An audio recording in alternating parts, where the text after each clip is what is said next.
Hello guys, tunia hi gucha ho mi li tu sing hin se deu hi. Ichang ki pani Fernando ki tia ki mun ama hi kung fu ama hin kung fu training ala he. Icha hin zan khan hi ama kung fu ala cha yin in lam a hin zonin berry a halen berry aga achem gunin hila. Kining gyan cha chun kar khat hong thain hicha chun a berry chu a hong thin hicha chun a chop phanin aman hichi berry chu tui la in apai thlan hi. Hicha chun aman berry tuin a thlo na nung chu aman a ve phei phein a hi la. Hicha chun aning khatna ko hom khatna berry chu a khilu nin a hi. Hichi aman ko hom chu a ven hi la. Hichi ko hom masanga chun nalas masanga chun beng khatna umin hi. Hicha chun aman hichi beng ning langa chun a chi in hichi tui hong po do na chu aga ven hi la. Beng ning to kinai cha chun hichi nala tui yau si chu hong dong doi na hi. Hicha chun aman alung thimin thil khat hong kilang in hi. Hichi chun aman gang chalin aloi migu cha khat Mario kiti khat ama komin achin aga seitan hi. Hicha chun aman ni hichi berry hi lu na chun aman ni in chitep akai thawanin hicha chun aman ni nala sung langa panin achi honin hicha chun aga ven honin a hi la. Hichi aman ni tep akai tha hon na apat na chun chachun ven na hi la 18 meter ho bo a hi in hi. Chapan chun aman ni zong aloi khat aga tim ken honin chachun mi thum a kisu tovin hicha chun ama hon plan a gon vin chachun cycle hun mark a bol vin hicha chun hichi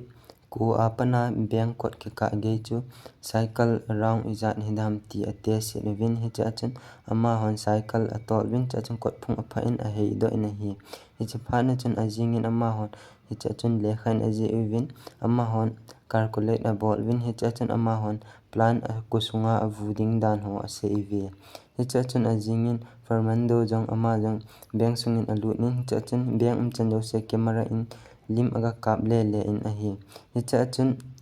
security hon ama chu a hin man do tawin hicha chun ama chu anoi langa thil ima yo se ke koina langa ama chu kai thawin a checking ding a bol ve hin la hicha chun Fernando in ima yo se thil din dan lawale beng sung ki man cha dan jo se ve e. Hicha chun ama hon a check win hi la ama chun ima cha mu pui. Cha chun aman Fernando in hichi memory chu anala do a hi. Hicha ala do jawa chu ama hin hichi asung lang lut na ding ngai cha na chu hichi ama ho masanga security ho masanga chu lim akap le le a hi. Hicha chun ama hong thunin beng design ho alawal asunga thil dan ho yo se a se min hicha chun aloi ho ko min a se ye. Hicha chun aloi ho yong alungim vin hicha chun ama ho alungim na chu ima yo se clear a bol vin a hi.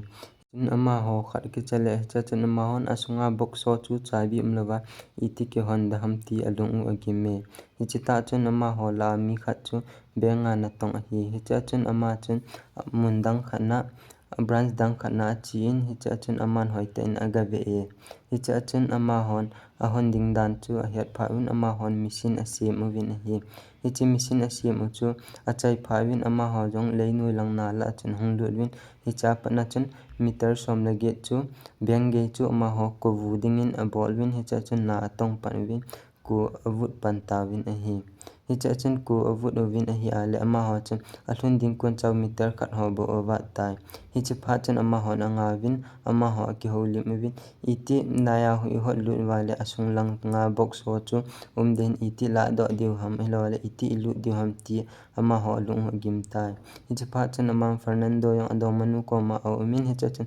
gang chalin ama yong alung gyalin idea khat hong min hicha chun aman jong hicha idea chu achi in aloi ho ko min a seitan hi. Hicha idea chu hale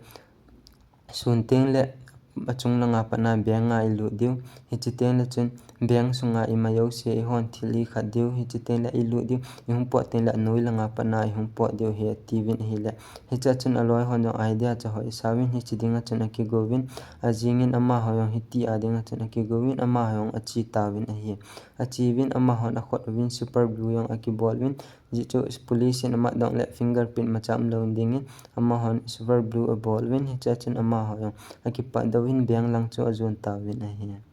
zon win cha chun adang ho chu bank langin alu win cha anui langa mi khat ko vut dingin achin hi cha chun alut pan tawin a hi le cha chun ama hon bank sunga amyau se chu ama hon cylinder ki bol sem hi cha chun alang khana security khanin jong police ho akowin hi che pha chun hi che ho la chun achieving security pa chu amei thal ala apewin ame jin ala do pin mei thal cha le pewin cha chun che security pa chu pamlangin ahin le sol dowin hi cha chun bank sung hong anung lang abonin ama hon chabi akhawin bank sunga chun akipan win hi cha chun ama police ho yong ahung do pan tawin hi cha chun asunga Fernando le aloi hong chun ama hong chun sum ho san ho la do dingin ama hon jong akigo win hi cha chun Fernando inbox khat ga hin doin hi chela pan chun aloi pan ku ahin vut doin hi chu chun aloi pa yong ahung do in hi cha chun ama ho jong akipan win machine chun sum box ho lawala san na ho box ho cho ama hon jong machine ahong pan tawin hi chi pet ta chun ama hon hitia hon lai ta wa chun alang khat na ama hol a police khat ama ho ki khat zo pi khat zo na min hi cha chun ama hon time pass a bol win hi ki khat zo pi pau ta chun apa min ki ho win chi police pa to hin plan ding ho yong ana sei khom ji win hi cha hin police pa yong hin achanga phat le ai nen ki ven hi cha athil bol pa teng le hin ama hin acting bowling dan ho ni ki thim chu ji chule alang khana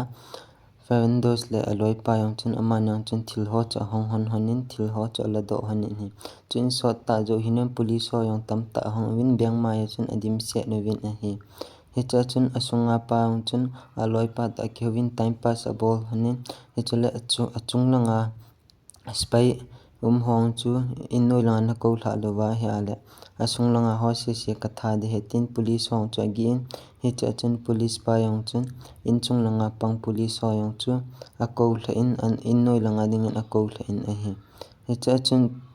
chula asung langa mi to fana ki hu pa pang chin sung langa wa le len hi te se kharamun aki ho pi pin le he te se pi cha tu ni ba de na he chun ama ni nyang loi pa ta kek new khan hin cha hanin birthday wish a bol hanin he cha chun te si pyong ki pa hlen hi chi pha chun ama ni nyang te si pi chu pamlanga ahin sol do hanin he cha chun ama ni pamlang ahin sol do jawin ama ni akilekin hanin he cha chun asung langa man jang phone a bol kinin aloi pa chu he cha chun sap len la ha ta nei ki ho sen time pass bo ki bol na ding ati hi cha chun aman jang sap len pa ta ki ho sen hi cha chun aman jang a o ho khialin hi cha chun time pass a bolin hi cha chun aloi ho in asung langa thil ala do thei sa na ding chun aman jang time pass a bolin police pa chu a hello lo le pi phamin a hovin a hi cha chun khat langa ten ni jong sana ho thil ho cho la do jeng hanin hi amani jong thil ho lo chai hon pha na chun he cha chun sana ho hi in sum ho hi in amani jong bag sunga chun a heng hanin hi chi bag nga pa na chun ama hon jong boot lang kom langa chun jahas chungin a koi win cha chun ama ho yong pot do dingin gu san a win a hi ama hon jong pot ho sim chai pha chun a pot do ta win a hi che pot do phar chun bank sunga ho yong chun a pot ro he phar na chun a hong win a phone chi chu a hong ki la win hi cha chun pam nangin a hong pot da win a in kute a phone win adam na la le ma cha thu lo dan a se win hi che pha chun police hon jong amundanga pana pot he ti he phar win na la langa alu jong a win ahlewa in sunga chun alu win in sunga chun score apu yin hi police pa no hi cha chun aman jang a he ji chun aloi ho yong chu lang khana aloi hong chu a chi do ta win hi chun aman vakom langa chun jahas asolin spy phabe pyang chu leino ya tuilo na sunga chun solding in ai khatnin asolin hi alang khana ama hong chu